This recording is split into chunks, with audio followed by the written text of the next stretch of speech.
माणूस आहे ज्यांनी पारूला जेवणाची एवढी मोठी ऑर्डर दिली आहे? हो काका, ऐका ना. माफ करा ताई, पण मी तुम्हाला ओळखलं नाही. याआधी कधी आपण भेटलो होतं का? नाही, म्हणजे लक्षात येत नाही म्हणून तुम्हाला विचारलं. काका थांबा जरा, किती प्रश्न विचारताय, जरा श्वास तरी घ्या मध्ये. आम्ही काय इथे ओळख दाखवायला किंवा आमची ओळख पटवून द्यायला नाही आलोय. आम्ही जरा तुमच्या एक फायद्याची गोष्ट सांगायला आलोय.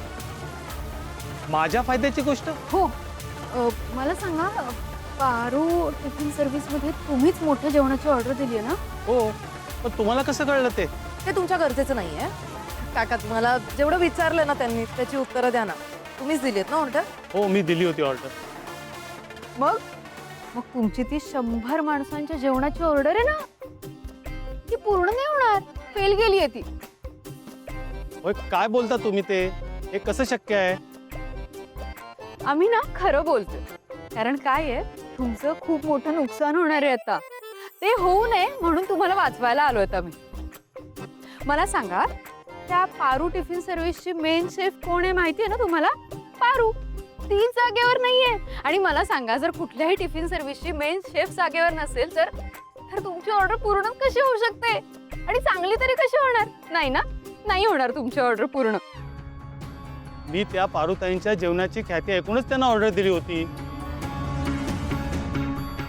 पण पारुताई जर स्वयंपाक करणार नसतील ना, तर ती मी ऑर्डर कॅन्सल करून टाकेल. करेक्ट आहे काका, करेक्ट आहे. तुम्ही ना ती दिलेली ऑर्डर कॅन्सलच करा. हवं तर मी तुमची मदत करेन. नाही म्हणजे आम्ही समजू शकतो, तुमचा एवढा मोठा इव्हेंट आहे, त्यासाठी तुम्ही एवढ्या लोकांच्या जेवणाची ऑर्डरही दिलीत. आता आयत्या वेळेस असं कॅन्सल करायचं म्हणजे प्रॉब्लेमच होणार ना तुम्हाला. पण तुम्ही अजिबात काळजी करू नका. तुम्हाला जी हवी ती मदत मी करेन. फक्त लवकरात लवकर त्या पारूला दिलेली ऑर्डर तुम्ही जरा कॅन्सल करा. म्हणजे कसं मग मला माझी तयारी करता येईल ना. म्हणजे मी 100 माणसांचं जेवण जसं आधीच्या ऑर्डर मध्ये होतं तुमच्या, तसं सेम अगदी योग्य दरात, म्हणजे स्वस्तात तुमच्याकडे पोहोचवेन. ओके, मी अजिबात काळजी करू नका. तुमचा प्रोग्राम अगदी छान होईल. माझंच चुकलं. खरे तर मी आधी चौकशी करायला हवी होती. अहो, त्यांची ख्याती ऐकून मी त्यांना ऑर्डर दिली होती. आता जाऊन बघतोच काय चाललंय. काका काका, एवढं कन्फ्यूज व्हायची गरज नाहीये. तुमचं काम आहे ना इकडे, तर तुम्ही जा, तुमचं काम करून घ्या. पण फक्त लवकरात लवकर पारूची ऑर्डर कॅन्सल करा. ओके काका? मंद आहे. दिशा, तुला एक गोष्ट समजते का? पारूची ऑर्डर फायनली गेली. आता मज्जा येणार.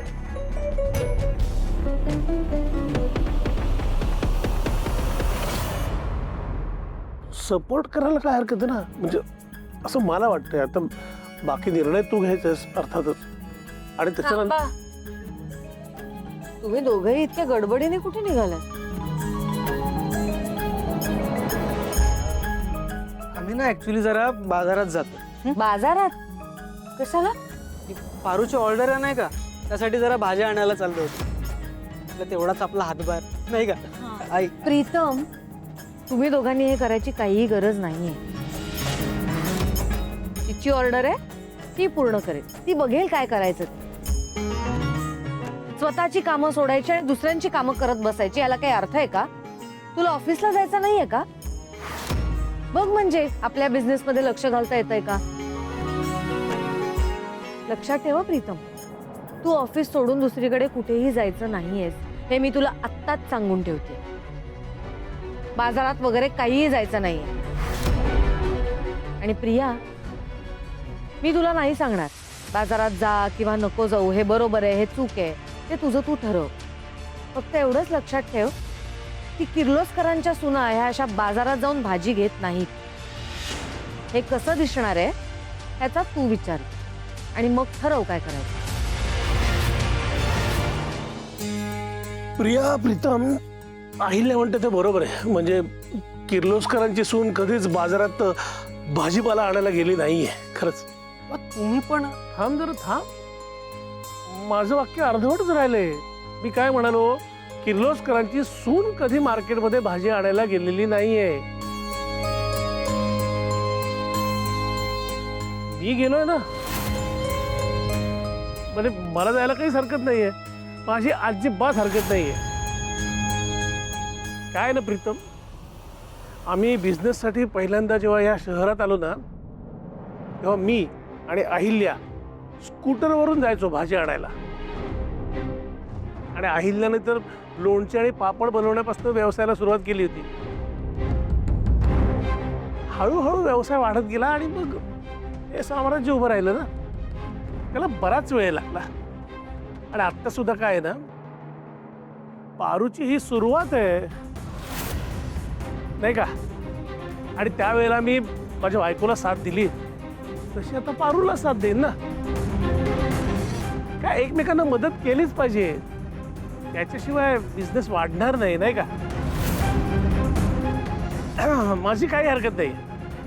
काय ना, किर्लोस्करांच्या सुना खूप जिद्दी आहेत रे. चल चल मी येतो तुझ्यासोबत. चल ये चल.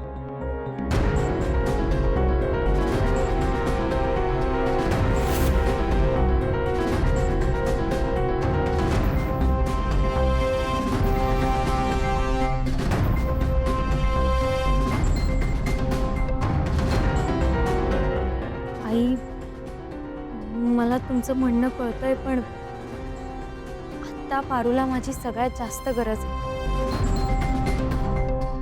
आजपर्यंत प्रत्येक वेळी तिने माझी संकटात साथ दिली, मला मदत केली. मग आज जेव्हा तिला माझी गरज आहे तर कशी शांत बसू शकणार आहे. नाही, मी ठरवलं, मी तिथे जाऊन पारूला आज मदत करणारच.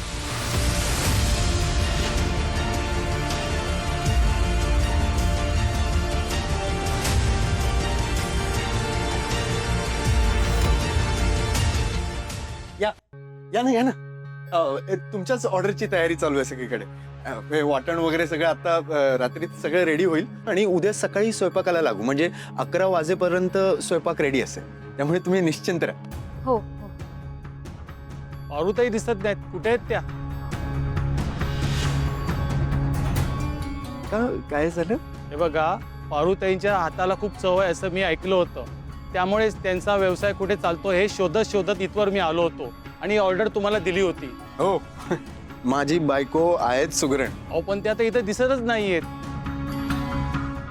आणि जर पारूताई माझी ऑर्डर पूर्ण करणार नसतील तर मला ही ऑर्डर कॅन्सल करावी लागेल. अहो दादा, हो नाही नाही नाही काका प्लीज ऐका. हे बघा, असं ऑर्डर वगैरे कॅन्सल करू नका. हे बघा, तुम्ही प्लीज काळजी करू नका. तुम्हाला पाहिजे तशी आणि तशाच चवीची ऑर्डर तुम्हाला दिली जाईल. मला मान्य आहे पारू इथे नाही आहे. ऍक्च्युली काय झालंय ना, ती एका परीक्षेसाठी गेली आणि ही परीक्षा देणं खरंच खूप गरजेचं होतं. तिच्या शिक्षणाचं स्वप्न पूर्ण करण्यासाठी ही परीक्षा खरंच खूप गरजेची आहे. खरं तर ही ऑर्डर आल्यामुळे ती परीक्षेला जाणं कॅन्सल करणार होती, पण आम्हीच सगळ्यांनी मिळून तिला फोर्स केलं की नाही बाबा तू जा, आम्ही आहोत इथे. त्यामुळे तिने आमच्यावर विश्वास ठेवूनच ती परीक्षेला गेली आणि आम्ही तिचा विश्वास तुटू देणार नाही. आणि तुम्हाला जर असं वाटत असेल तर हे सगळं तिच्याच गायडन्स खाली चालू आहे. इनफॅक्ट पारूने सांगितल्याप्रमाणेच सगळं काम चालू. तुम्हाला विश्वास नाही बसत आहे का? एक मिनिट